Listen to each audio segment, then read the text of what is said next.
और जैसा कि आप देख पा रहे होंगे, ये आपके कलाम रीट का क्वेश्चन पेपर है।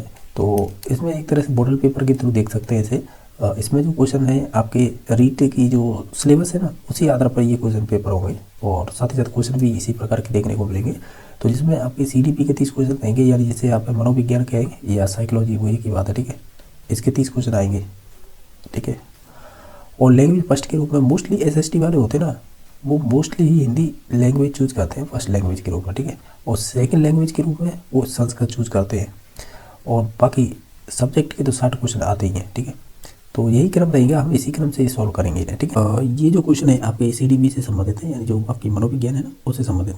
तो इससे संबंधित जो भी क्वेश्चन बने हैं 30, हम देख लेते हैं किस प्रकार के क्वेश्चन बने हैं। रीट में मोस्टली इसी प्रकार के सिंपल ही क्वेश्चन आते हैं, ठीक है। तो देख लेते हैं पहला क्वेश्चन क्या रहा था। तो इसमें पूछा गया है, जैसा देख पा रहे होंगे, इसमें पूछा है कि जो शिक्षार्थी केंद्रित पाठ्यक्रम में निम्नलिखित में से कौन सबसे महत्वपूर्ण होगा। तो हम कहेंगे बच्चा ही, यानी जो चाइल्ड है वो बच्चा ही महत्वपूर्ण रहेगा। इसकी जगह पर स्टूडेंट भी दे सकता है या इसकी जगह पर लर्नर भी दे सकता है, वो डिपेंड करेगा ऑप्शन पर, ठीक है। तो ऑप्शन नंबर बी सही हो जाएगा। क्वेश्चन नंबर सेकंड है, वो इस प्रकार पूछा है, ये कह रहा है कि बार बार बच्चों को सजा से बचने या इनाम पाने के लिए सीखने की गतिविधि में संलग्न होने के लिए कहना क्या दर्शाता है। तो हम ये कहेंगे जो भी बच्चे की नेचुरल इंटरेस्ट होंगे ना, और सीखने में शामिल होने की जो जिज्ञासा होगी वो कम करता है, क्या, जो इनाम वगैरह पाने की इच्छा होती है तब, ठीक है। तो ऑप्शन नंबर डी सही हो जाएगा। क्वेश्चन नंबर 3 है, ये कह रहा है कि आरटी एक्ट अधिनियम 2009 के अनुसार शिक्षक या शिक्षकों के लिए प्रति सप्ताह काम निर्धारित घंटे कितने हैं। तो वो हो जाएगा ऑप्शन नंबर सी 45, प्लस इसमें आपकी तैयारी का समय भी इंक्लूड होता है। तो ऑप्शन नंबर सी सही हो जाएगा। क्वेश्चन नंबर 4 है, निम्न में से कौन सा एक उत्तम परीक्षण की विशेषता से भिन्न है। तो अगर आप देखेंगे विश्वसनीयता, वस्तुनिष्ठता और वैधता, लेकिन अभिक्षमता से कोई संबंध नहीं होता, क्योंकि ये तो आपकी एक तरह से इनबॉर्न यानी जन्मजात प्रवृत्ति होती है एक तरह से, ठीक है। तो ऑप्शन नंबर डी सही हो जाएगा। क्वेश्चन नंबर 5 है, मूल्यांकन का उद्देश्य क्या होता है। अगर हम देखें तो हम उस सीमा तक फीडबैक प्रदान करना जहाँ तक हम उत्पादनशीलता जीवन के लिए शिक्षा प्रदान करने में सफल रहे। तो ऑप्शन नंबर डी सही हो जाएगा। 6 नंबर क्वेश्चन है कि चिंतनशील शिक्षक क्या, एक चिंतनशील शिक्षक कक्षा कक्ष में ऐसी परिस्थितियाँ उत्पन्न करता है कि छात्र क्या कर सकें। तो हम ये कहेंगे शिक्षक की बात हो रही है ना, तो छात्रों और शिक्षकों में पारस्परिक अंतःक्रिया को प्रोत्साहन मिल सके। तो ऑप्शन नंबर डी सही हो जाएगा। क्वेश्चन नंबर 7 है, क्रियात्मक अनुसंधान का अर्थ क्या होता है। अगर ओवरऑल देखें तो हम ये कहेंगे एक शोध जिसमें तत्काल समस्या को हल किया जा सके। तो ऑप्शन नंबर सी सही हो जाएगा। क्वेश्चन नंबर 8 है, एनसीएफ 2005 के अनुसार एक शिक्षक की भूमिका होनी चाहिए। तो हम कहेंगे वो एक फैसिलिटेटर यानी एक सुविधा प्रदाता के रूप में होना चाहिए। तो ऑप्शन नंबर बी सही हो जाएगा। क्वेश्चन नंबर 9 है कि विकास से फिल इन द ब्लैंक से फिल इन द ब्लैंक्स की ओर होता है। तो हम कहेंगे सामान्य से विशिष्ट की ओर होता है। तो ऑप्शन नंबर बी सही हो जाएगा। क्वेश्चन नंबर नेक्स्ट देख लेते हैं, जो 10 नंबर है। अगर इसमें ध्यान से देखें तो आपको है ये दे रखा है, ठीक है, यानी आपको कूट भी दे रखे हैं और ऑप्शन भी दे रखे हैं। तो आप इनमें से जो जानते हैं ना उन्हें आप मिला लीजिएगा, जिससे कि आसानी होगी। जैसे एक है समीप दूराभिमुख दिशा, यानी जैसे कहते हैं हम शीर्ष से नहीं कहेंगे, इसे कहेंगे केंद्र से बाहर की ओर या केंद्र से पर्दे की ओर, जैसे इंग्लिश में कहते हैं प्रॉक्सिमोडिस्टल, ठीक है। तो इसका मतलब होता है, देखो सिर से पैर तो होगा नहीं, विभिन्न ये नहीं होगा, सिर से विकास दर एक क्षेत्र की विभिन्न, शरीर से केंद्र की ओर, यानी पहले का डी से मिल जाएगा। तो पहले का डी से किसमें है, इन दोनों ऑप्शनों में। बाकी नेक्स्ट देखते हैं, सिर से पदानुविमुख, इसे बोलते हैं सेफेलोकॉडल। तो इसका मतलब होता है सिर से पैर की ओर विकास। तो इसका मिल जाएगा 2 का ए से। 2 का ए में ये केवल ऑप्शन नंबर 1 सही हो जाएगा, क्योंकि डी और ए। फिर इसके बाद है आगे 3 का बी। 3 का बी का मतलब अंतर्वैयक्तिक भिन्नता होती है। इसे इंग्लिश में क्या करें एक बार देख लेते हैं। इसे कह रहे हैं इंटर का मतलब होता है दूसरों की भावनाओं से संबंधित मनोदशाओं को समझना। तो ये संबंधित हो जाएगी आपकी विभिन्न बच्चे भिन्न भिन्न दर से पढ़ते हैं, इसकी ये भी विशेषता होती है। बाकी अंतर्वैयक्तिक का मतलब होगा किसी एक बच्चे में विकास की दर है, विकास की एक क्षेत्र की अपेक्षा है दूसरे से भिन्न हो सकती है। तो इस प्रकार इसका ऑप्शन नंबर ए सही हो जाएगा। बाकी क्वेश्चन नंबर नेक्स्ट देख लेते हैं। क्वेश्चन नंबर है 11वां, जैसा देख पा रहे होंगे, इसमें पूछा है कि प्रकृति एवं पोषण विभाग निम्नलिखित में से किससे संबंधित है। तो हम कहेंगे आपके हेरिडिटी या जेनेटिकली बोल सकते हैं, और वातावरण, ये दोनों सही संबंधित हो जाएगा। तो ऑप्शन नंबर इसका 1 सही हो जाएगा। नेक्स्ट क्वेश्चन नंबर 12 है कि निम्नलिखित में से कौन सा कथन है वो असत्य है, वो चूज करना है। जैसे यह समझना जरूरी नहीं है कि प्रत्येक बच्चा अद्वितीय है यानी यूनिक, जबकि हमें ये समझना चाहिए, ये समझना जरूरी नहीं है कि प्रत्येक बच्चा अद्वितीय है, जबकि अद्वितीय होना चाहिए और यूनिक हमें समझना चाहिए। ये वाला स्टेटमेंट है गलत हो जाएगा। बाकी और देख लेते हैं। बच्चा एक एकीकृत पूर्ण रूप से विकसित होता है, ये बात सही है। विकास के एक पहलू में किसी भी समस्या की दूसरों को प्रभावित करने की संभावना होती है, ये बात सही है। विकास एक सिक्वेंशनल यानी अनुक्रमिक होता है, ये भी बात सही है। तो ऑप्शन नंबर ए गलत था, तो जो डी नंबर ऑप्शन में दे रखा है, तो ऑप्शन नंबर डी सही हो जाएगा। क्वेश्चन नंबर 13 है कि फिल इन द ब्लैंक्स तब यानी तब होता है या होती जब आपकी परिपक्वता और अनुभव के कारण मनुष्य में क्रमबद्ध और प्रगतिशील परिवर्तन होते हैं, उसे हम कहते हैं विकास। ऑप्शन नंबर 2 सही हो जाएगा। इनमें से कौन सी बचपन की विशेषता नहीं है? आप इसे एक बार, अब इसकी जब मैं एक शब्द कर रहा हूँ, खेल की आयु, ठीक है। अब बताइएगा कौन सा सही है इसमें से, सॉरी कौन सा सही नहीं है। यही तो कह रहा ना, निम्न में से बचपन है यानी जिसे कह रहा है प्री कह सकते हैं चाइल्डहुड है, इसका मतलब होता है पूर्व बाल्यावस्था की विशेषता इसमें से नहीं है, वो चूज करनी है। तो आप चूज कीजिएगा कौन सी होगी। देखो प्राक्टोली है जब प्री गैंगेज बोलते हैं, इसकी तो ये विशेषता होती है किसकी, बचपन की। अनुकरण करने की आयु, ये भी विशेषता होती है। खिलौनों की आयु, ये भी होती है, जैसे टॉय बोलते हैं। तो ओवरऑल कहें तो इसका ऑप्शन नंबर सी सही हो जाएगा। यानी जो खेल की आयु है ना, ये आपकी उत्तर बाल्यावस्था से संबंधित है, ठीक है, ठीक है। और बाकी इसकी पूर्व बाल्यावस्था की एक और होती है, बच्चों में क्यूरोसिटी होती है, यानी जानने की इच्छा होती है, जिसे कहते हैं जिज्ञासा, ठीक है, या प्रश्न करने की अवस्था, प्रश्न करने की अवस्था, यानी इसके उपनाम इस विशेषता दे रखे, ठीक है। तो इसका ऑप्शन नंबर हमने क्या था, खेल की आयु है, ये उत्तर बाल्यावस्था की विशेषता होगी, ना कि इसकी, ठीक है। नेक्स्ट देख लेते हैं 15 नंबर क्वेश्चन है। प्रत्येक व्यक्ति का कार्य निश्चित योग्यताओं का प्रतिबिंबित होता है। किसी विशेष कार्य को करने में व्यक्ति अपनी समस्त मानसिक योग्यताओं में से कुछ को प्रतिदर्श के रूप में चुनाव कर लेता है। तो ये सिद्धांत, अगर आपने बुद्धि के चैप्टर ध्यान से पढ़े ना, उसमें एक सिद्धांत चलता था, वो कौन सा चलता था, थॉमसन का चलता था, जिसे हम कहते थे प्रतिदर्श का सिद्धांत। प्रतिदर्श ये बुद्धि से ही संबंधित था, तो इसे इंग्लिश में कहते थे सैंपल थ्योरी। तो जो सैंपल थ्योरी थी ना, प्रतिदर्श का सिद्धांत, ये थॉमसन से संबंधित है। तो यही बात कह रहा था इस स्टेटमेंट में। बाकी थॉर्नडाइक ने दो मल्टी फैक्टर थ्योरी दी थी, ठीक है। गिलफोर्ड ने त्रिआयामी सिद्धांत, जिसे 3 डायमेंशनल थ्योरी बोलते हैं। थर्स्टन ने तो समूह कारक सिद्धांत दिया था, जिसे ग्रुप फैक्टर थ्योरी कहते हैं, ग्रुप फैक्टर, ठीक है। नेक्स्ट देख लेते हैं 16वें नंबर क्वेश्चन। निम्न में से कौन सी व्यक्तित्व मापन की प्रक्षेपी विधि, तो TAT हो जाएगी, जिसे कथानक प्रतिसंपर्क परीक्षण कह रहे हैं, इसे इंग्लिश में TAT, ठीक है, IBT और CAT और SCT, WAT और कौन सी होती है, एक ट्रॉय मेन टेस्ट और खेल विधि और कौन सी आती है, इसमें बहुत सारी आती हैं, प्रक्षेपी विधि में भी बहुत सारी आती है। ये तो मैंने नाम लिखे हैं, ये सभी प्रत्यक्ष, ये अवलोकन है अप्रत्यक्ष, ये अप्रक्षेपी विधि हो जाएगी, ये भी अप्रक्षेपी, ये भी अप्रक्षेपी। तो मात्र एक थी टी नंबर ऑप्शन जो प्रक्षेपी विधि थी। प्रतिभाशाली बालक की बुद्धि लब्धि कितनी होती है, तो हम कहेंगे टर्मन के अनुसार, टर्मन ये कहते हैं जिनकी बुद्धि लब्धि 140 से ऊपर हो यानी अधिक हो, तो निश्चितता से वही प्रतिभाशाली माने जाएंगे। 18वें नंबर क्वेश्चन है, स्कूलों में व्यक्तिगत विभिन्नताओं को ध्यान में रखना चाहिए, क्योंकि अगर हम ओवरऑल सभी ऑप्शनों को पढ़ें तो हम ये कहेंगे समझने के लिए छात्र सीखने में समर्थ है या असमर्थ क्यों, तो ऑप्शन नंबर डी सही हो जाएगा। क्वेश्चन नंबर 19 है, इसमें पूछा है कि एक 16 वर्षीय आयु का बच्चा एक बुद्धि लब्धि परीक्षण में 75 अंक प्राप्त करता है, तो उसकी मानसिक आयु क्या होगी। ये क्वेश्चन मैंने एक दिन और कराया था SST का मॉडल पेपर में, तो मैंने बताया था कि यहाँ पर जो अंक दे रखे हैं ना, ये IQ दे रखी है, यानी बुद्धि लब्धि, और 16 दे रखी है उसकी शारीरिक आयु, जैसे CA कह रहे हैं, वो हमें मानसिक आयु जैसे मेंटल ये कह रहे हैं, उसे ज्ञात करना है।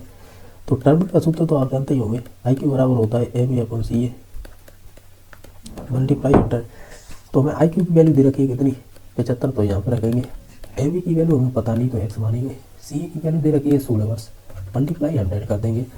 तो अब काटा पीटी कर लेना आपको, देखो 25 थी 75, 25 चौक 100, क्योंकि बराबर संख्या डायरेक्टली कट जाती है, ठीक है। 4 से ये कट जाएगी, ऊपर नीचे 4 चौक 16, तो देखो ऊपर बची 3, नीचे बची 4, इसमें अब ये बचा था 3 बराबर X/4, तो इसमें एक रख के क्रॉस मल्टीप्लाई कर देंगे तो X बराबर 12 आ जाएगा। और ये 12 वर्ष क्या मानी थी हमने, ये मानसिक आयु मानी थी, ध्यान दिया हो तो ये मानसिक आयु है ना, ये X मानी थी, तो यही निकल के आई है। वो हमें पूछा था मानसिक आयु क्या होगी, तो वो 12 वर्ष होगी, तो ऑप्शन नंबर 4 सही हो जाएगा। और जो हमने अभी निकाला है ना, ये वाला, ये फॉर्मूला नीचे यहाँ पर पूछ लिया है कि बुद्धि लब्धि के लिए निम्नलिखित में से कौन सा फॉर्मूला किसने दिया था, ये पूछा है। तो बुद्धि लब्धि बराबर होता है मानसिक आयु बटे कालानुक्रम आयु, और कालानुक्रम क्रम को ही हम सारे का आयु कहते हैं, ये भी ध्यान रखना है। तो हम कहेंगे ये आपके विलियम ब्रिस्टल और टर्मन, इन दोनों से संबंधित है। इसमें एक और मनोवैज्ञानिक होते हैं कॉलमान, ये भी तीनों के नाम से ही ये सूत्र चलता है, ठीक है। ज़्यादातर परीक्षा में तो स्टर्न और टर्मन के ही पूछे जाते हैं, क्योंकि लास्ट है टर्मन 1916 में, इसमें इंटू में जो 100 जोड़ के आती ना, वो इन्हीं ने जोड़ी थी, यानी संशोधित रूप दिया था, इन्हीं का बेस्ट माना जाता है। हालांकि इसमें ऑप्शन दे रखे थे, इस वजह से ये भी आंसर है, ये भी आंसर, और कॉलमान है वो भी आंसर हो जाता अगर होता था। क्वेश्चन नंबर नेक्स्ट है, सृजनात्मकता मुख्यतः किससे संबंधित होती है? तो वो आपकी अपसारी चिंतन से होती है, डाइवर्जेंट थिंकिंग से। क्वेश्चन नंबर 22, निम्नलिखित में से कौन सी ऐसी स्थिति है जो समायोजन को बढ़ावा देगी? तो हम ये कहेंगे विक्षिप्त भय और चिंता से मुक्ति, तो ऑप्शन नंबर डी सही हो जाएगा। इसमें से प्रतिभाशाली बालक के लक्षण क्या है? अगर ओवरऑल सभी ऑप्शनों को पढ़ें, जैसे अभिव्यक्ति में नव्यता और जिज्ञासा, ये दोनों ही हो जाएंगे, तो ऑप्शन नंबर 2 सही हो जाएगा। क्वेश्चन नंबर 24 बार, एक व्यक्ति में एक समय दो विपरीत इच्छाओं का होना, जिसे द्वंद्व कहते हैं, यानी कॉन्फ्लिक्ट कहेंगे, ठीक है। तो ये आपके कोर्ट लेवल ने बांटी थी, अगर कोर्ट लेवल को पढ़ेंगे ना, उसी ने बांटी थी ये कॉन्फ्लिक्ट, ठीक है। जैसे 1 नंबर, 2 नंबर, 3 नंबर और 4 नंबर, यानी ये था जैसे उपागम उपागम कॉम्प्लेक्ट, यानी जिसे बोलते हैं अप्रोच अप्रोच कॉम्प्लेक्ट। एक थी पर्याय पर्याय, लास्ट में कह देंगे कॉन्फ्लिक्ट, यानी इसे बोलते हैं अवॉइडेंस अवॉइडेंस कॉन्फ्लिक्ट। एक होती है परिहार और प्लस उपागम, इसे कहेंगे अवॉइडेंस अप्रोच कॉन्फ्लिक्ट। एक 4 नंबर की ओर आते हैं मल्टी, यानी इसे बोलेंगे मल्टी, एक तरफ ले लें इसे और इसे, तो हम कहेंगे मल्टी परिहार और उपागम। तो ये 4 प्रकार है, ये परीक्षा में क्वेश्चन बन जाते हैं, क्योंकि रीट 2018 में भी पूछा है और रीट 2022 में भी पूछा है, तो इस वजह से, ठीक है। तो कोर्ट लेवल से संबंधित 4 प्रकार बताए थे। हालांकि इसमें तो केवल परिभाषा ही पूछी, एक व्यक्ति में अगर एक समय दो विपरीत इच्छाओं का होना, उसे कॉन्फ्लिक्ट कहते हैं। क्वेश्चन नंबर 25 बार है कि रवि का बुद्धि परीक्षण इंगित करता है कि वो औसत से लेकर औसत से अधिक बुद्धिमत्ता की श्रेणी में आता है। हालांकि पढ़ने, वर्तनी, सामाजिक विज्ञान और विज्ञान में बहुत सी ग्रेड कम है, उसी गणित यानी उसकी गणित की ग्रेड का अधिक है। रवि लेखन कौशल में अच्छा है, रवि में अधिक संभावना किसकी? तो हम कहेंगे उसे पढ़ने से संबंधित डिसेबिलिटी हो जाएगी, तो ऑप्शन नंबर सी सही हो जाएगा। सीखना व्यवहार, यानी सीखना व्यवहार में उत्तरोत्तर सामंजस्य की प्रक्रिया है, ये कथन किससे संबंधित है? स्किनर से संबंधित है। इसमें बताना है कक्षा 2 की छात्रा सृष्टि को अध्यापिका ने मूल गणित विषय के सवाल करवाए। अगले दिन उसने बाजार में सामान खरीदने के उपरांत दुकानदार द्वारा दी गई योग की गलती को चिन्हित करके सही करवाया। यह अधिगम का कौन सा प्रकार है? तो ये है आपके सकारात्मक स्थानांतरण हो जाएगा, तो ऑप्शन नंबर 2 सही हो जाएगा। इनमें से कौन सा है पुनर्वलन का सिद्धांत भी कहा जाता है?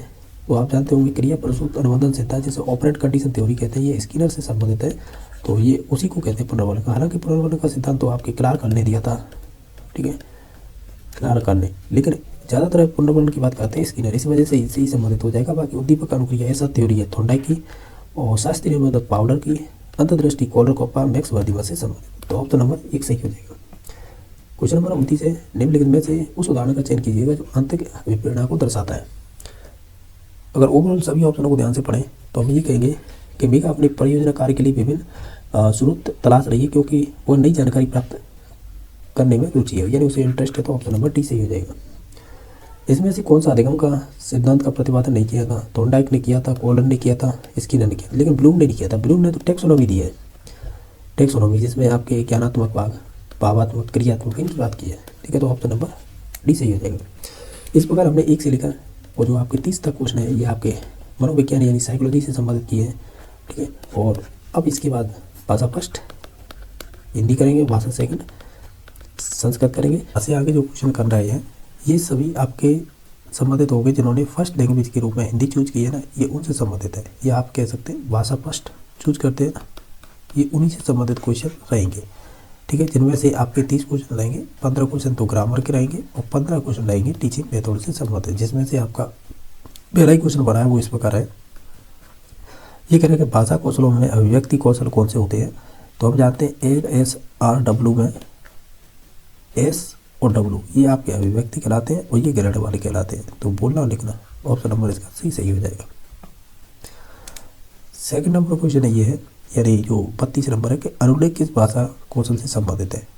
यानी अनुलेख का मतलब होता है किसी भी चीज़ जैसा आदर्श कोई लिखावट है उसे कॉपी करना एक तरह से, तो ये आ जाएगी लेखन से संबंधित, यानी के अनुसार लिखना एक तरह से, तो ये लेखन से संबंधित हो जाएगी, तो ऑप्शन नंबर सी सही हो जाएगा।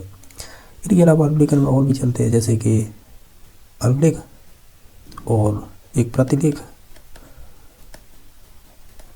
ये 2 नंबर पे, अनुलेख 1 नंबर पे। और इनके अलावा एक और होता है श्रुत लेख, यानी सुनकर लिखना। तो ये पूछे जाते हैं परीक्षा में, तो ये भी ध्यान रखना है। नेक्स्ट है जो आपका लिखवापन होता है, जिसे हम रिकॉर्ड प्लेयर कह रहे हैं, यहाँ पे किस प्रकार की अधिगम सामग्री होगा। तो लिखवापन से तो हम सुन ही सकते हैं, तो श्रव्य हो जाएगी, तो ऑप्शन नंबर डी सही हो जाएगा। क्वेश्चन नंबर 34 से भाषा प्रयोगशाला की अनुभाग में सम्मिलित नहीं होता है। देखो परामर्श कक्ष हो जाएगा, श्रवण कक्ष हो जाएगा, नियंत्रण कक्ष, लेकिन विश्राम कक्ष नहीं होता, इस प्रकार का कोई भी नहीं होगा, तो ऑप्शन नंबर डी सही हो जाएगा। सस्वर वाचन का गुण क्या होता है, तो आप कहेंगे उचित ध्वनि निर्गम। ये वाला कथन है ना, वो सही है, क्योंकि बाकी अस्पष्ट उच्चारण होता नहीं है। जो सिप्रता है ना, ये भी नहीं होती है ना, अस्वाभाविकता, तो ऑप्शन नंबर इसका सी सही हो जाएगा।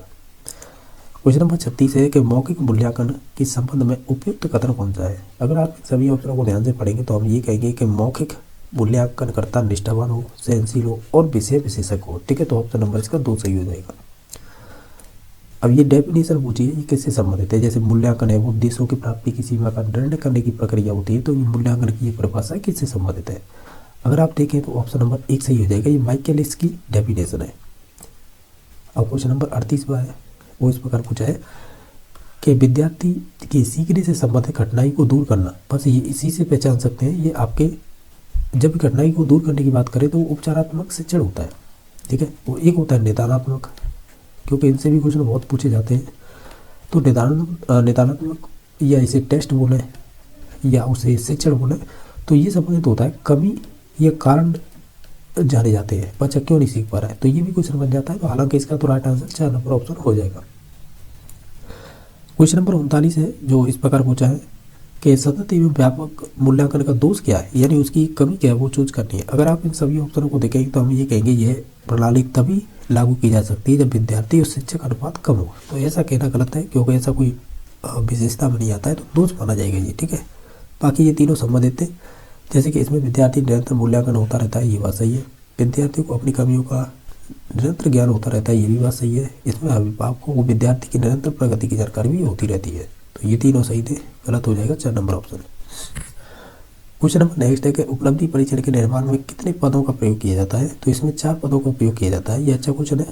4 पद ये होते हैं, जैसे परीक्षण की योजना बनाना एक हो जाएगा, फिर साथ ही साथ परीक्षण बना लिया तो फिर इसकी परीक्षण की शुरुआती रूप को तैयार करना, ये 2 नंबर का हो जाएगा।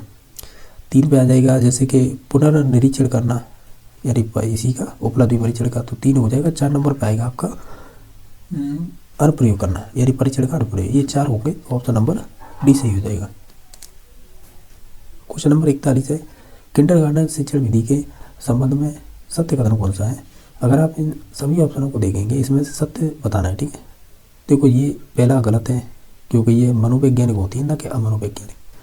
ये उच्च माध्यमिक में यानी 12th क्लास में उपयोग नहीं की जाती, ये तो प्राइमरी लेवल पर उपयोग की जाती है। ठीक है, बाकी कुक महोदय ने इस विधि को निश्चित रूप प्रदान किया था, तो उन्होंने तो खेल विधि दी थी, ना कि आपकी ये किंडरगार्टन, ये तो आपकी प्रोविंस से संबंधित है। ठीक है, ऑप्शन नंबर 3 की बात करें, ये कह रहा है कि हमने ये 3 नंबर तो देख लिया खेल विधि से। 4 नंबर ऑप्शन ये था भाषा की व्याकरण व साहित्य की शिक्षा इस विधि की नहीं दी जा सकती। तो ओवरऑल कहे तो ये वाला कथन गलत हो जाएगा। मैं यही पूछा था कौन सा कथन सत्य कथन है, तो यही हो जाएगा। इसके द्वारा इसकी शिक्षा नहीं दी जाती, जैसे व्याकरण की और साहित्य की। यानी आप जब प्रॉब्लम विधि को पढ़ेंगे तो हम कहेंगे इसमें गतिविधि आधारित शिक्षा दी जाती है। वो गतिविधि में आपकी चाहे वो भाषा से संबंधित हो, चाहे वो आपके गणित हो और पठन की, ये सभी एक्टिविटी आधारित शिक्षा दी जाती है। ओवरऑल इस क्वेश्चन में देखें तो हम ये कहेंगे कि जो सत्य कथन पूछा था, तो इसमें ये वाली शिक्षा नहीं दी जाती, केवल गतिविधि आधारित शिक्षा दी जाएगी, चाहे भाषा की हो, गणित की हो या पठन से संबंधित। ये खेल के थ्रू शिक्षा दी जाती है प्रोवन विधि में, बस ये ध्यान रखना है। ठीक है, तो ऑप्शन नंबर इसका डी सही होगा। बाकी ये 3 कथन थे वो गलत थे ऑलरेडी। ठीक है, क्वेश्चन नंबर 42 है बेसिक शिक्षा प्रणाली में भाषा की शिक्षा है निम्नलिखित में से किस माध्यम से दी जा सकती है। अगर ओवरऑल देखें तो हम कहेंगे सामाजिक पर्यावरण से दी जानी चाहिए, तो ऑप्शन नंबर डी सही हो जाएगा। क्वेश्चन नंबर 43 है, वो इस प्रकार पूछा है कि भाषा शिक्षण के संदर्भ में व्यक्तिगत अनुदेशन प्रणाली कि क्या सीमा है। सीमा मीन्स ये एक लिमिटेशन है, यानी एक तरह से कमी। इसकी कमी क्या है? अगर ओवरऑल सभी ऑप्शनों को आप पढ़ के देखेंगे तो हम कहेंगे ये हो जाएगा कि यह शिक्षण प्रणाली अधिक विद्यार्थियों वाली बड़ी कक्षाओं में अध्यापन के लिए उपयोगी नहीं है। तो जबकि ये उपयोगी है, तो इस वजह से ये तीनों कदम तो सही थे, ये गलत हो जाएगा 4 नंबर ऑप्शन। ठीक है, नेक्स्ट क्वेश्चन नंबर 44 है, इनमें से कौन सा परिवीक्षित अध्ययन उपागम का सोपान नहीं है। हालांकि देखा जाए इस प्रकार के क्वेश्चन आरपीएससी सेकंड ग्रेड में पूछे जाते हैं। तो परिवीक्षित अध्ययन उपागम का सोपान नहीं है। अगर इन सभी ऑप्शनों को देखेंगे तो हम ये कहेंगे कलात्मक प्रायोजना, ये इससे संबंधित नहीं है। बाकी अध्ययन कार्य का आवंटन करना, अध्ययन हेतु निर्देशन देना या विद्यार्थी द्वारा सहायता एवं शिक्षक द्वारा मार्गदर्शन, ये तीनों ही इससे संबंधित हो जाएंगे। गलत हो जाएगा 4 number option. Question number next है, इसमें पूछा है कि सर्वप्रथम सरल तथा समान आकृति के वर्णों को लिखवाना प्रारंभ कराई, उल्लेखित बात किस स्तर के विद्यार्थी हेतु कही गई है। यानी जो सरल की बात कर रहा है और समान जो आकृति के वर्ण होते हैं, तो हम कहेंगे ये सभी चीज़ें प्राइमरी लेवल पर ही सिखाई जाती हैं। तो ऑप्शन नंबर 1 सही हो जाएगा। एक आपको गठित गद्यांश दे रखा है, यानी एक गद्यांश है जो 40 से लेकर 50 तक, इसी के आधार पर आपको क्वेश्चनों के आंसर देने होंगे। तो देखिएगा, जिसमें से 40 नंबर क्वेश्चन पूछा है कि सदैव में संधि कौन सी होगी या संधि विच्छेद क्या होगा। तो इसका संधि विच्छेद हो जाएगा सदा प्लस एव हो जाएगा, इससे शब्द बनेगा सदैव, जिसमें हो गया आपकी वृद्धि संधि। बाकी है नेक्स्ट क्वेश्चन नंबर 47, निम्नलिखित में से विष शब्द का पर्यायवाची शब्द कौन सा होगा। विष माने होता है वैसे एक तरह से जहर, उसे ही कहते हैं गरल, या इसे ही हलाल बोलते हैं। ठीक है, तो ऑप्शन नंबर इसका डी सही हो जाएगा। ये कह रहा है विरोधी शब्द का विरोध क्या होगा। अब विरोधी है तो निश्चित तौर से समर्थक हो जाएगा, तो ऑप्शन नंबर डी सही हो जाएगा। गद्यांश में प्रयुक्त मनोदशा शब्द से यहाँ से क्या है। अगर हम ओवरऑल देखें तो हम कहेंगे जो मन की दशा होती है उसे ही मनोदशा कहेंगे, तो ऑप्शन नंबर सी सही हो जाएगा। मनुष्य शब्द है तो मनुष्य अपने आप में एक जातिवाचक है। ठीक है, और अगर यहाँ पर मनुष्यता हो जाती फिर इसमें आपकी भाववाचक संज्ञा बन जाती। ठीक है, तो ध्यान रखना है, मनुष्य तो जातिवाचक है, मनुष्यता भाववाचक हो जाती। फिर से आपको एक गद्यांश दे रखा है 51 से लेकर 55 तक, आपको इस गद्यांश के आधार पर क्वेश्चन पूछे जाएंगे। एक बात देख लीजिएगा, क्योंकि शब्द इन्हीं से उठा के नीचे क्वेश्चन में पूछे जाते हैं। अब जैसे कि इसमें से देखें, जो 51 नंबर क्वेश्चन है वो इस प्रकार पूछा है कि अमूल्य का अर्थ क्या होता है। तो हम कहेंगे जिसका मूल्य आंका ना जा सके, तो ऑप्शन नंबर डी सही हो जाए। ये कह रहे निधियाँ शब्द का एक वचन क्या होगा। ये अपने आप में ही बहुवचन है, तो इसका हो जाएगा निधि, ये वाला ऑप्शन नंबर सी सही हो जाएगा। उन्हीं के कारण पृथ्वी मातृभूमि की संज्ञा प्राप्त करती है। वाक्य में कौन सा काल है, करता है, करती है, इस प्रकार के वाक्य में लास्ट में हम देखते हैं शब्दों को, तो सामान्य वर्तमान काल हो जाएगा। ये कह रहा है भाव शब्द कौन सा है, यानी भाव है कैसा है, पुल्लिंग स्त्रीलिंग क्या है, तो हम कहेंगे पुल्लिंग होगा। अचेतन शब्द का उपयुक्त अर्थ क्या होगा। हालांकि साइकोलॉजी में पढ़ते होंगे, सिग्मंड फ्रायड तो पढ़ा होगा, वही तो बात करता था, जैसे चेतन, अचेतन और एक अर्धचेतन। तो बताइएगा फिर कि अचेतन शब्द का उपयुक्त अर्थ क्या होगा, तो हम कहेंगे निर्जीव होगा। हालांकि इसे इंग्लिश में अनकॉन्शियस माइंड बोलते हैं। अचेतन मन में चीज़ें चली जाती ना जो कॉन्शियस माइंड की, तो वो निर्जीव भी होती है एक तरह से, तो ऑप्शन नंबर डी सही हो जाएगा। बाकी के कितने अंग माने जाते हैं, तो 2 ही अंग माने जाते हैं, एक तो विधि और एक उद्देश्य होता है। उद्देश्य तो कर्ता हो जाएगा और विधि क्रिया हो जाएगी, तो ऑप्शन नंबर सी सही हो जाएगा। रचना के आधार पर वाक्य का प्रकार कौन सा है, तो देखिए ये हो जाएगा सी नंबर, क्योंकि रचना के आधार पर या संरचना के आधार पर आपके वाक्य के कितने प्रकार होते हैं, 3, सरल और दूसरा संयुक्त, तीसरा हो जाएगा मिश्र। ठीक है, बाकी इसमें विधानार्थ तिरकाई, तो अर्थ के आधार पर जो 8 प्रकार होते हैं ना, उनमें से एक प्रकार है। ठीक है, बाकी 58 नंबर क्वेश्चन है, 2 शब्दों को जोड़ने के लिए प्रयुक्त विराम चिन्ह का उपयोग, तो योजक है जोड़ने के लिए, तो ऑप्शन नंबर 2 सही हो जाएगा। डाक के 3 पात लोकांकित का सही अर्थ क्या होगा, तो हम कहेंगे डाक के 3 पात, तो ये संबंधित हो जाएगा कहीं ना कहीं सदा एक सी स्थिति बने रहना। ठीक है, यही हो जाएगा। बाकी ये बहुत लज्जित होना, मुहावरे का क्या अर्थ होता है, हम ये कहेंगे घड़ों का पानी पड़ना, तो ऑप्शन नंबर ए सही हो जाएगा। तो इस प्रकार हमने जो 31 से लेकर और कह सकते हैं जो 60 तक क्वेश्चन किए ना, ये आपके भाषा फर्स्ट की किए। ठीक है, और हालांकि इसी प्रकार के क्वेश्चन रीट में पूछे जाते हैं। ठीक है, और तो बहुत ही आसान आती है, हालांकि जो मॉडल पेपर हम कराते हैं वो टफ होती हैं इनसे। जो हम यहाँ से आगे क्वेश्चन करने वाले हैं, जिन्होंने भाषा सेकंड के रूप में हम संस्कृत चूज करते हैं ना, ये वही क्वेश्चन संबंधित होंगे। ठीक है, तो देख लेते हैं इसमें किस प्रकार के क्वेश्चन बने हैं। अब जैसे क्वेश्चन देख पा रहे होंगे आप 61 नंबर, इसमें पूछा है जो उपचारात्मक से चढ़े उपचारकार की तरह से भगवते, यानी हमें जो उपचारात्मक जो शिक्षण कार्य होती है तो किस प्रकार के होने चाहिए, इस प्रकार का है। ठीक है, तो किस प्रकार के होने चाहिए, तो हम ये कहेंगे छात्र स्तरानुसार होने चाहिए। ठीक है, तो ऑप्शन नंबर ए सही होगा। सेकंड नंबर क्वेश्चन यानी 62 नंबर है, संस्कृत यानी संस्कृते चतुर्विध भाषा कौशलेषु तृतीय कौशलम अस्ति,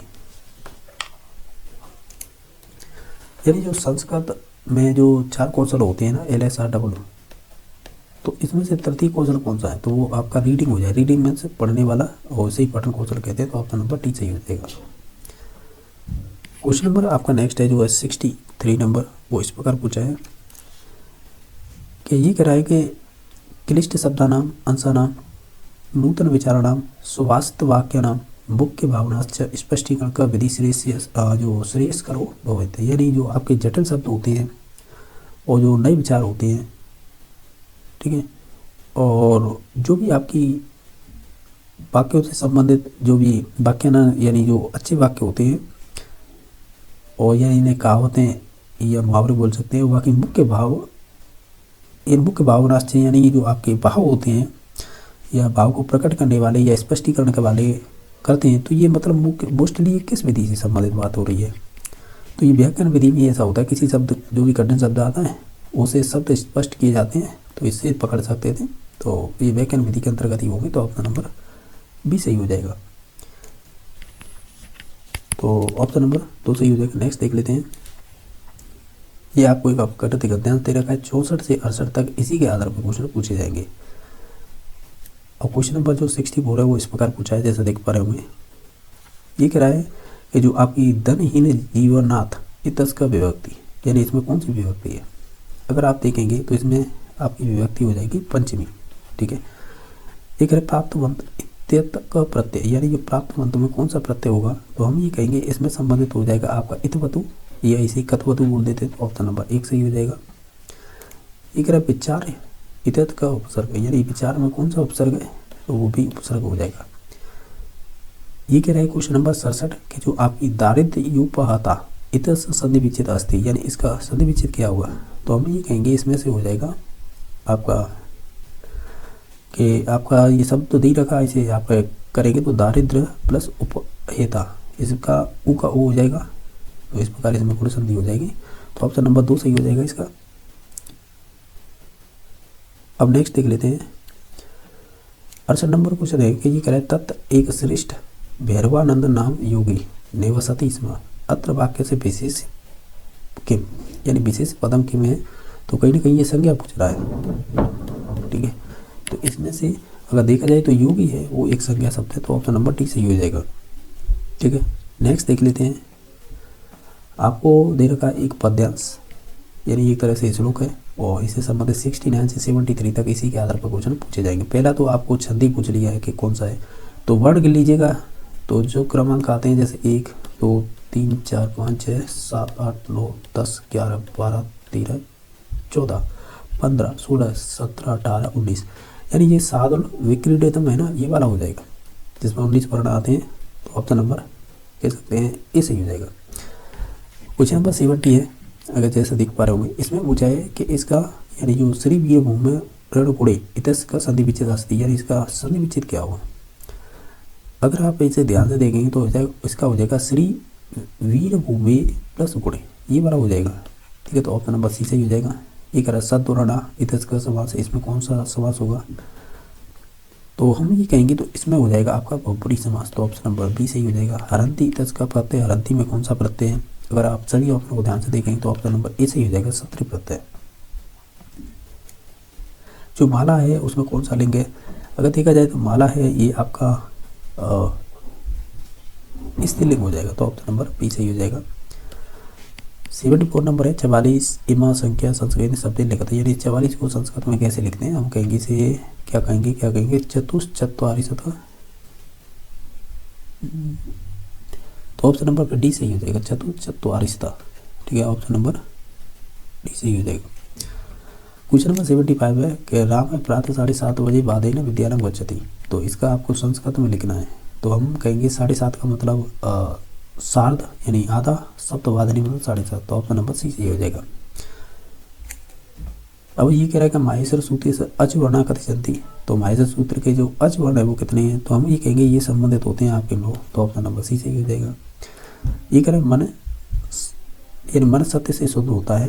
तो अस्य भाग का संस्कृत अनुवाद यानी इसका संस्कृत अनुवाद करना है। तो हम कहेंगे मन सत्य न शुद्धि। तो ऑप्शन नंबर डी सही हो जाएगा। ये कह रहा ऊ यानी बड़ा हुआ है तस्य वर्ण उच्चारण अस्ति। तो इसमें कहीं ना कहीं आपका अ प्लस बड़ा ऊ जुड़ा हुआ है, इसका तो कट होगा। ठीक है, और इसका ऊ का ओष्टम होगा। तो कट्टोष्टम किसमें, कट्टोष्टम ऑप्शन नंबर बी में हुआ है। अंतस्था वर्णा संति, इसे यर लव बोलते हैं, यर लव। तो ऑप्शन नंबर ए सही हो जाएगा। ठीक है, अहम तो आम पश्याम, इसका है आपको वाच्य परिवर्तन करना है। अगर आप ओवरऑल सभी ऑप्शन को ध्यान से देखेंगे तो इसका हो जाएगा अहम का तो आप अथवा का मया और पश्चिम की दृश्य से। तो ऑप्शन नंबर सी सही हो जाएगा। क्वेश्चन नंबर नेक्स्ट है जैसे सह गुरुवे प्रणपति वाक्य संशोधित करना है। तो इसका हो जाएगा स गुरु प्रणमति, यानी ऑप्शन नंबर इसका ये सही हो जाएगा। क्वेश्चन नंबर 82 है कि अहम आम चित्रपटम दृश्यामि, वाक्य संशोधित करना है। इसका सही क्या होगा, तो हम ये कहेंगे कि अहम आम चित्रपटम अपश्यते, यानी भूतकाल से संबंधित हो जाएगा। तो ऑप्शन नंबर डी सही हो जाएगा। ये आपको एक सूक्ति दे रखी है, इसे पूरी करना है। ये कह रहा संसर्ग यानी संसर्गजा 200 गुणा भवंती। तो ऑप्शन नंबर इसका डी सही हो जाएगा। अब क्वेश्चन नंबर है 84, वो इस प्रकार पूछा है। ये कह रहा है कि पाठशाला विधि अनुसार शिक्षा प्रारंभ कस्मा संस्कार परम भवती स्म, यानी जो पाठशाला की जो विधि है ना उसके अनुसार अगर शिक्षा प्रारंभ करते हैं तो कौन से संस्कार होना चाहिए इससे पहले। तो हम कहेंगे इसके लिए होना चाहिए समावर्तन संस्कारार्थ परम, यानी जो आपका समावर्तन संस्कार के बाद ही पाठशाला जो शिक्षा प्रारंभ करनी चाहिए, ऐसे बोल सकते हैं। तो ऑप्शन नंबर डी सही हो जाएगा। संस्कृत भाषा शिक्षण से भंडारकर विधि अपर नाम अस्ति या किम अस्ति। तो इसका दूसरा नाम क्या है, तो इसे व्याकरण अनुवाद विधि कहते हैं। तो ऑप्शन नंबर सी सही हो जाएगा। एक यावत छात्रेषु सक्रिय रुचिरन भविष्य तावत शिक्षक सर्वोत्तम कार्य पूर्ण न भविष्यति the principle of the teaching method इत्यस्मिन् पुस्तके के लिखितम्, यानी ये स्टेटमेंट दे रखा है किससे संबंधित है। और सिंपल देखा जाए the principle of teaching method ये बुक किसकी है, ये आपकी पेजेंट महोदय की है या महोदय बोल सकते हैं। तो ऑप्शन नंबर 1 सही हो जाएगा। क्वेश्चन नंबर 87 है संस्कृत शिक्षण प्रति छात्रेषु रुचि उत्पादनार्थम शिक्षण करणे, यानी संस्कृत शिक्षण में छात्रों की रुचि उत्पादन के लिए इसमें से सबसे बेस्ट ऑप्शन कौन सा रहेगा। हम कहेंगे तो हम ये कहेंगे विविध साहित्यिक गतिविधि नाम योजनम, क्योंकि ये गतिविधि आधारित शिक्षा देना एक तरह से साहित्य की। तो ऑप्शन नंबर बी सही हो जाएगा। नेक्स्ट क्वेश्चन नंबर देख लेते हैं जो है संस्कृत शिक्षण मस्तिष्क यंत्रम, यानी जिसे हम कंप्यूटर बोलते हैं या संगणक साधन वर्तते। तो ये सर्वत्र दोनों में ही आता है। पाठ्य पुस्तक की भाषा की तरह सब से आता है, यानी जो पाठ्य पुस्तक की भाषा कैसी होनी चाहिए। अगर इन सभी ऑप्शनों को देखें तो हम कहेंगे जो आपके बालक होंगे उनके स्तर अनुसार या योग्यता अनुसार होनी चाहिए। तो ऑप्शन नंबर डी सही हो जाएगा। 90 नंबर क्वेश्चन संस्कृत शिक्षण मूल्यांकन प्रश्न भवंती, जो संस्कृत शिक्षण में जो मूल्यांकन के प्रश्न किस प्रकार के होते हैं। तो ज्ञानात्मक भाग से भी होते हैं, भावात्मक से भी और क्रियात्मक। तो उपयुक्त त्रिविधि पक्ष से संबंध, यानी ये तीनों पक्षों से संबंधित है। ये इसमें क्वेश्चन किए हैं वो 61 से लेकर और जो 90 तक हैं जिन्होंने संस्कृत है वो भाषा सेकंड के रूप में चूज किए ना, उन्हीं से संबंधित हमने अभी क्वेश्चन किए थे। ठीक है, अभी देख लेते हैं जो सब्जेक्ट के क्वेश्चन हैं। जैसा कि देख पा रहे होंगे हम अब यहाँ से आगे जो भी क्वेश्चन करेंगे वो सब्जेक्टिव क्वेश्चन होंगे, यानी जो एसएसटी से संबंधित जो भी आपके सब्जेक्ट से 60 क्वेश्चन बनते हैं हम उन्हें देख रहे हैं। ठीक है, जिसमें से 91 नंबर क्वेश्चन पूछा गया है कि सिंधु घाटी सभ्यता के किस स्थल से गोदीवाड़ा जिसे डॉक यार्ड बोलते हैं किस साक्ष्य प्राप्त हुए थे। ये कहाँ से हुए थे, ये लोथरा गुजरात से होते हैं। तो ऑप्शन नंबर इसका सी सही हो जाएगा। क्वेश्चन नंबर 92 है इसमें पूछा है कौन सा वेद है वो गद्य और पद्य दोनों में लिखा गया है। तो आप देखेंगे तो हम कहेंगे ये यजुर्वेद को लिखा गया है, इसमें कह सकते हैं गद्य पद्य दोनों में लिखा गया है। तो ऑप्शन नंबर इसका बी सही हो जाएगा। क्वेश्चन नंबर 93 है कि जो महात्मा बुद्ध के शरीर त्यागने की घटना को कहा जाता है, अगर हम इसे देखें तो इसे कहा जाता है महापरिनिर्वाण। तो ऑप्शन नंबर इसका सी सही हो जाएगा। क्वेश्चन नंबर 94 है कि जो महाजनपदकालीन गणराज्यों से संबंधित कौन सा विकल्प असत्य है। अगर आप देखें जो आपका ये है ना पिपीलीवन मल्ल, ये वाला जो गलत है, बाकी सभी सही थे। और क्वेश्चन नंबर 95 है निम्नलिखित में से कौन मौर्य प्रशासन में जो आय व्यय का ब्यौरा रखता था, जिसे क्या कहते थे, उसे कहते थे हम समाहर्ता। ऑप्शन नंबर इसका कह सकते हैं बी सही हो जाएगा। 96 नंबर क्वेश्चन है कि चंद्रगुप्त द्वितीय की नवरत्नों में कौन शामिल नहीं था। अगर इन सभी ऑप्शनों को देखें तो हम कहेंगे जो हमारे आर्यभट्ट है वो संबंधित नहीं थे। 97 नंबर क्वेश्चन है इसमें से बताइएगा यह निम्नलिखित में से किस ग्रंथ का रचयिता वो हर्षवर्धन नहीं था। तो वो हर्ष रचित है ना, इसका ही नहीं था। तो ऑप्शन नंबर ए सही हो जाएगा। क्वेश्चन नंबर 98 है वो इस प्रकार पूछा है कि निम्न में से कौन सा मंदिर है वो जावा में स्थित नहीं है। अगर आप इन्हें सभी को देखें तो इनमें से संबंधित हो जाएगा, जो नहीं था वो था पेयू। ठीक है, तो ऑप्शन नंबर इसका डी सही हो जाएगा। क्वेश्चन नंबर नेक्स्ट है जो 99 नंबर है वो इस प्रकार पूछा है, ये कह रहा है कि निम्नलिखित में से कौन सा कथन है वो असत्य होगा। आप इन सभी ऑप्शन को ध्यान से पढ़ेंगे तो हम ये कहेंगे कि जो संत रैदास है वो रामानुजाचार्य की प्रमुख शिष्य थे, ये कहना गलत होगा। तो इसका हमें ऑप्शन नंबर सी पे जाएंगे जो असत्य है। बाकी नेक्स्ट क्वेश्चन 100 है कि 1897 की क्रांति के समय अंग्रेज गवर्नर जनरल कौन था। तो वो लॉर्ड कैनिंग थे। तो ऑप्शन नंबर सी सही हो जाएगा।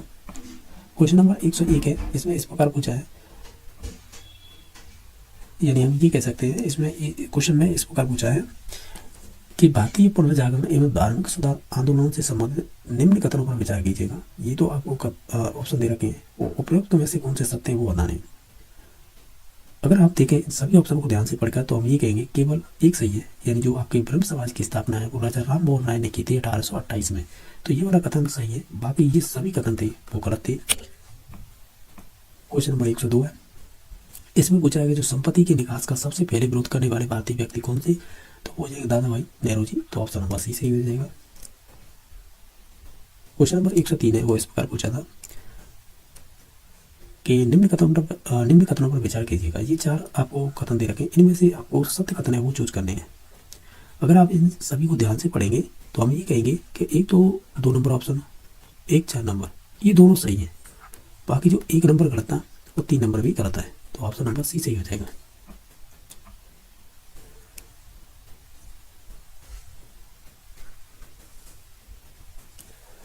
क्वेश्चन नंबर जो है 104 नंबर वो इस प्रकार पूछा है, जैसा आप देख पा रहे होंगे।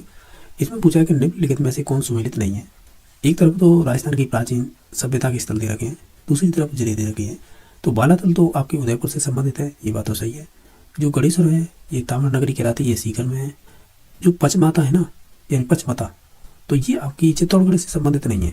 तो यही गलत हो जाएगा। ठीक है, बाकी चंद्रावती है वो आपकी सिरोही से संबंधित हो जाएगी, यानी जो सुमेलित नहीं थी वो ऑप्शन नंबर सी सही हो जाएगा।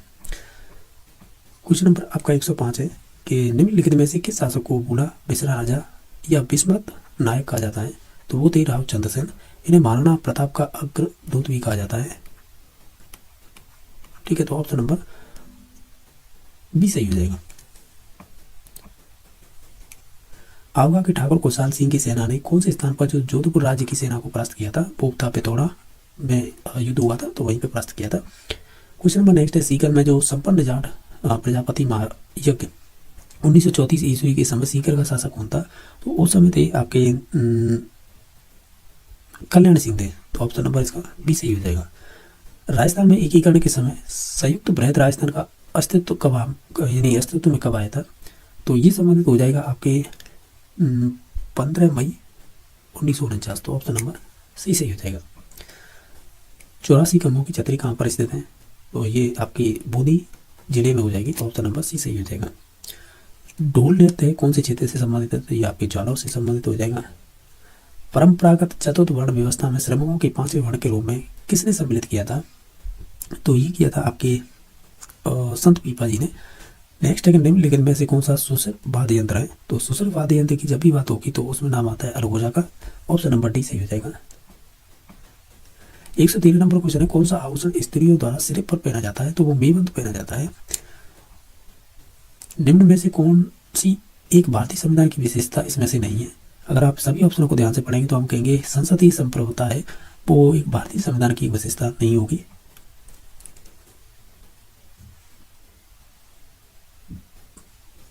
क्वेश्चन नंबर 115 है, अवसर की समानता का अधिकार किस अनुच्छेद के अंतर्गत प्रदान किया गया है? तो अवसर की समानता है वो अनुच्छेद नंबर, आप ऐसे कह सकते हैं, अनुच्छेद नंबर 16 में कह सकते प्रदान किया गया है। तो ऑप्शन नंबर सी सही हो जाएगा। राष्ट्रीय बाल अधिकार संरक्षण आयोग की स्थापना कब की गई थी? तो ये आपकी 5 मार्च 2007 को की गई थी। तो ऑप्शन नंबर इसका बी सही हो जाएगा। क्वेश्चन नंबर नेक्स्ट है, इनमें से कौन सा एक मौलिक कर्तव्य नहीं है? अगर आप इन सभी ऑप्शनों को ध्यान से पढ़ेंगे तो हम जाएंगे कि जो आपकी व्यक्ति की गरिमा और राष्ट्र की एकता अखंडता की रक्षा करे, तो वो एक मौलिक कर्तव्य के अंडर में नहीं आएगा। ठीक है, इसी में यही पूछा था कौन सा मौलिक कर्तव्य नहीं है, तो ऑप्शन नंबर बी सही हो जाएगा। 118 नंबर क्वेश्चन है, राष्ट्रीय मतदाता दिवस से कब मनाया जाता है? तो वो आपका 25 जनवरी को ही मनाया जाता है। संसद के दोनों सदनों की संयुक्त बैठक की अध्यक्षता कौन करता है? तो वो लोकसभा अध्यक्ष ही करेगा। तो ऑप्शन नंबर इसका सी सही हो जाएगा। क्वेश्चन नंबर आपका नेक्स्ट है जो है 120 नंबर। इसमें पूछा है कि 2022 में होने वाले राष्ट्रपति निर्वाचन मत मूल्यों का निर्धारण कौन सी जनगणना के आधार पर किया गया था? तो आपका 1971 की जनगणना के आधार पर किया गया था। क्वेश्चन नंबर 121 है कि उच्चतम न्यायालय में संवैधानिक मामलों की सुनवाई करने वाली पीठ में न्यायाधीशों की कम से कम संख्या कितनी होनी चाहिए? तो हम कहेंगे कम से कम 5 तो होनी चाहिए। तो ऑप्शन नंबर बी सही हो गया। क्वेश्चन नंबर 122 है वो इस प्रकार पूछा है कि राजस्थान की कौन सी विधानसभा की सदस्य संख्या है सर्वप्रथम 200 निर्धारित की गई थी? तो वो 6वीं में की गई थी। तो ऑप्शन नंबर बी सही हो जाएगा। 73वें संविधान संशोधन द्वारा किए गए प्रावधानों के अनुसार राजस्थान सरकार के अधिनियम पारित कर इसे राज्य में कब लागू किया गया था? तो ये था आपका 23 अप्रैल 1994। तो ऑप्शन नंबर डी सही हो जाएगा।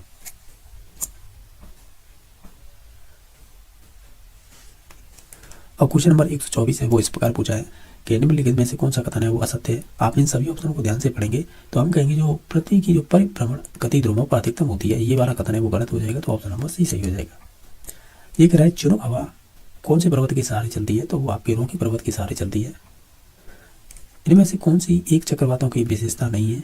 अगर आप पढ़ेंगे सभी को ध्यान से तो इनमें से हो जाएगी जो विशेषता नहीं है, तो हम ये कहेंगे जो केंद्र से परिधि की ओर वायु दाब करता है, ये वाला कथन है वो गलत हो जाएगा। यह ऑप्शन नंबर बी सही हो जाएगा।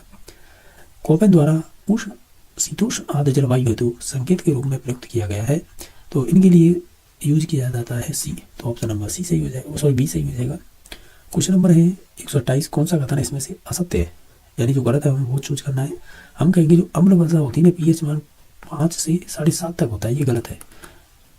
जो कम से कम होना चाहिए, यानी 1.5 से लेकर 2 तक हो पीएच मान तो चल जाएगा, क्योंकि ये जो अम्लता होती है ना, तो जितना आप ऐसे कर सकते हैं मान कम होगा ना, उनकी अम्लता उतनी ज़्यादा होगी।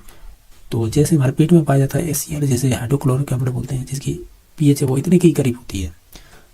ठीक है, तो हम ये कहेंगे जो अम्ल वर्षा का पीएच मान है वो 5 से 7.5 तक होता है, ऐसा कहना गलत है। मैंने आपको बताया है जो वर्षा, अगर अम्लीय वर्षा की बात करें तो कम से कम पीएच है, आप ऐसे कह सकते हैं वो होना चाहिए 5 से कम होना चाहिए, आप ऐसे कह सकते हैं। ठीक है, तो इसका ऑप्शन नंबर बी सही हो जाएगा। ये कह रहा है मेरी मिसमी अबोर और डापला पहाड़ियाँ किसके भाग हैं? अगर आप देखें तो ये आपके उप हिमालय के ही भाग हो जाएंगे। ये कह रहा है पश्चिम बंगाल में काल बैसाखी में तूफानों से जो वर्षा होती है कौन सी ऋतु में प्राप्त होती है? तो ये आपकी ग्रीष्म ऋतु में प्राप्त होती है। तो ऑप्शन नंबर इसका बी सही हो जाएगा। ये कह रहा है कौन सा वृक्ष ज्वारी वनों का उदाहरण है? अगर देखें तो राजू हो जाएगा। कौन सा इसमें से एक सुमेलित नहीं है? अगर आप इन सभी ऑप्शनों को ध्यान से देखेंगे तो इसमें से जो भारत के इलेक्ट्रॉनिक्स लिमिटेड है ये भोपाल से संबंधित नहीं है, बाकी सभी संबंधित थे। कुल जनसंख्या में नगरीय जनसंख्या के न्यूनतम प्रतिशत वाला राज्य कौन सा है, यानी कम परसेंट जनसंख्या पाई जाती है, परसेंट को बतानी है यानी प्रतिशत में। तो अगर हम सभी ऑप्शन को देखें तो वो हो जाएगी हिमाचल प्रदेश। क्वेश्चन नंबर आपका है जो नेक्स्ट है, क्वेश्चन नंबर है ये 134। इसमें पूछा है कि बिचौलिया से भैंसोड़गढ़, यानी भैंसोड़गढ़ मतलब चित्तौड़गढ़, सही है ना, के पीछे पटारी बाग को क्या कहते हैं? वो इसे कहते हैं हम ऊपर माल का पटार। ठीक है, तो ऑप्शन नंबर इसका सी सही हो जाएगा। इसमें से कौन सुमेलित नहीं है? एक दो मुख्य नदी देखी है और इनमें सहायक नदी, जैसे बनास की सहायक नदी कोटारी है, ये बात तो सही है। काली सिंध की पार्वती है, ये वाला गलत है। बाकी लूड़ी की गोइया हो जाएगी, माही की सोम हो जाएगी, जो गलत थी वो हो जाएगी 3 नंबर ऑप्शन। क्वेश्चन नंबर 136 है कि महाराणा फतेह सिंह द्वारा आठ नदी के अतिरिक्त जल को फतेह सागर तक पहुंचाने हेतु निर्मित नहर का नाम क्या था? उनका नाम था चिकलवास, तो ऑप्शन नंबर 1 सही हो जाएगा। राजस्थान में पहली शक्कर मिल कहाँ पर स्थापित की गई थी? ये भोपाल सागर में। सर्वाधिक व न्यूनतम महिला साक्षरता वाले जिले कौन से हैं? तो सर्वाधिक पाई जाती है कोटा में महिला साक्षरता, और सबसे कम है जालौर में, तो ऑप्शन नंबर सी सही हो जाएगा। भारत में राष्ट्रीय उपभोक्ता दिवस कब मनाया जाता है? ये हो जाएगा आपका 24 दिसंबर, तो ऑप्शन नंबर बी सही हो जाएगा। अब नेक्स्ट क्वेश्चन नंबर है 140। इसमें से जो सुमेलित है ना, ये सुमेलित करना एक तरह से, एक तरफ तो भारत के बैंक दे रखे, दूसरी तरफ उनकी स्थापना। जैसे भारत औद्योगिक पुनर्निर्माण बैंक की स्थापना कब की गई थी? तो ये आपको अगर इनमें से एक दो मालूम है ना, तो भी आंसर हो जाएगा। जैसे हमें मालूम है कि एक यानी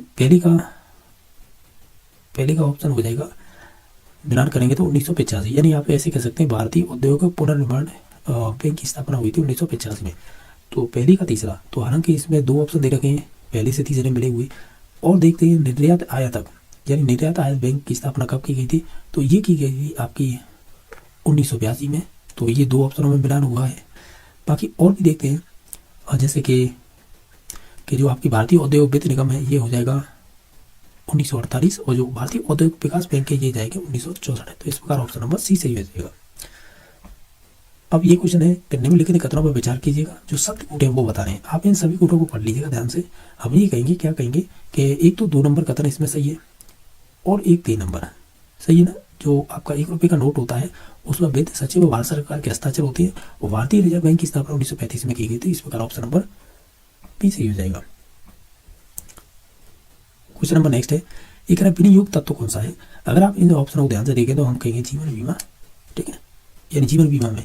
नेक्स्ट है 143 नंबर कि निम्न में से कौन सा शिक्षा कार्यक्रम राजस्थान सरकार द्वारा लाया गया था? वो शिक्षा दर्शक, तो ऑप्शन नंबर बी सही हो जाएगा। ये कह रहा है कि ह्यूरिस्टिक विधि किस पर आधारित थी? तो ह्यूरिस्टिक विधि थी वो नई संकल्पनाओं की खोज करने पर आधारित थी, तो ऑप्शन नंबर ए सही हो जाएगा। ये कह रहा है एनसीए 2005 में सामाजिक अध्ययन के संबंध में क्या अनुशंसा की गई है? तो आप इन सभी ऑप्शन को ध्यान से पढ़ेंगे तो हम ये कहेंगे जो माध्यमिक स्तर पर सामाजिक अध्ययन की विषय वस्तु होती है ना, जैसे भूगोल, इतिहास, राजनीतिक शास्त्र और अर्थशास्त्र, वो समाज शास्त्र से ली जाए, तो ऑप्शन नंबर डी सही हो जाएगा। क्वेश्चन नंबर 140 है, इसमें पूछा था कौन सा सही सुमेलित नहीं है। अगर आप इन 4 ऑप्शन को ध्यान से पढ़ेंगे हम ये कहेंगे प्रोजेक्ट एक समस्यात्मक कार्य है, ये बेलार्ड का है, ये वाला कथन करता है। बाकी जो प्रोजेक्ट एक सामाजिक वातावरण पूर्ण संलग्नता से किया जाने वाला एक शोध यानी उद्देश्यपूर्ण कार्य होता है, ये क्रिपेट का स्टेटमेंट है। और ये पार्कर का है, जो प्रोजेक्ट कार्य है एक नई इकाई है जिसमें छात्रों को कार्य करने की योजना और संपन्नता के लिए उत्तरदायी माना जाता है, तो ये बात सही है। बाकी वास्तविक जीवन जैसी परिस्थितियों पूरा किया जाने वाला बालकों द्वारा आयोजित उद्देश्य युक्त कार्य प्रायोजना कहलाता है या परियोजना, तो ये बिनिंग का कथन है। तो ए, सी और डी ये तो सही थी, जो गलत था वो हो जाएगा बी नंबर ऑप्शन। इनमें से कौन सा एक सुमेलित है? हम कहेंगे जो मायादीप है वो एक प्रक्षेपीय दृश्य सामग्री है, बाकी चार्ट है वो दृश्य सामग्री होगी ना कि प्रक्षेपीय। एपिडाइस्कोप है ये अप्रक्षेपी दिशा में नहीं होकर प्रक्षेपी हो जाएगी। लिखवा पौने ये सर्व होता है ना कि दृश्य, तो इस प्रकार ऑप्शन नंबर एक ही सही था। पाठ्यचर्या का निर्माण का सिद्धांत कौन सा होगा इनमें से? तो हालांकि ये सभी होंगे, ऑप्शन नंबर डी सही हो जाएगा। क्वेश्चन नंबर आपका है ये वाला, इसमें एक तरफ तो सिद्धांत या प्रतिमान दे रखे, दूसरी तरफ उनके प्रतिपादक, जैसे सामाजिक प्रत्यक्ष प्रतिमान है, ये किससे संबंधित है? तो हम ये कहेंगे ये आपकी बेंजामिन कॉक्स से संबंधित है। पूछताछ प्रशिक्षण प्रतिमान है, ये आपके रिचर्ड सकमैन से संबंधित है, तो ये इससे मेल हो जाएगा, ठीक है। यानी पहले का दूसरा किसमें, इसमें, और दूसरे का एक इसमें, और बाकी आप मिला लीजिएगा क्योंकि यही क्रम चलेगा, ठीक है। तो फिर हो जाएगा शिक्षण चिंतन का स्तर है वो आपके हंटे से संबंधित है, और प्रयोजनवाद है वो आपके पीएस हो जाएंगे, ठीक है। तो इस प्रकार ऑप्शन नंबर बी सही हो जाएगा। क्वेश्चन नंबर नेक्स्ट है कि उपचारात्मक शिक्षण को किस नाम से जाना जाता है? तो हम ओवरऑल देखें तो इसे चिकित्सात्मक शिक्षण कहेंगे, यानी मेडिकल टीचिंग, तो ऑप्शन नंबर इसका सी सही हो जाएगा। ओवरऑल देखें तो हमने देखो मनोविज्ञान के 30 क्वेश्चन किए हैं, और जो आपने हिंदी लैंग्वेज ली होगी फर्स्ट भाषा के रूप में उसके भी 30 क्वेश्चन किए, आपने सेकंड लैंग्वेज ली होगी संस्कृत, उससे संबंधित 30 क्वेश्चन किए, और जो आपकी सब्जेक्ट है SST उसके 60 क्वेश्चन। इस प्रकार हमने ये टोटल 150 क्वेश्चन किए। अगर इस क्वेश्चन को लेकर डाउट है तो कमेंट में बता देना। बाकी वीडियो देखने के लिए धन्यवाद।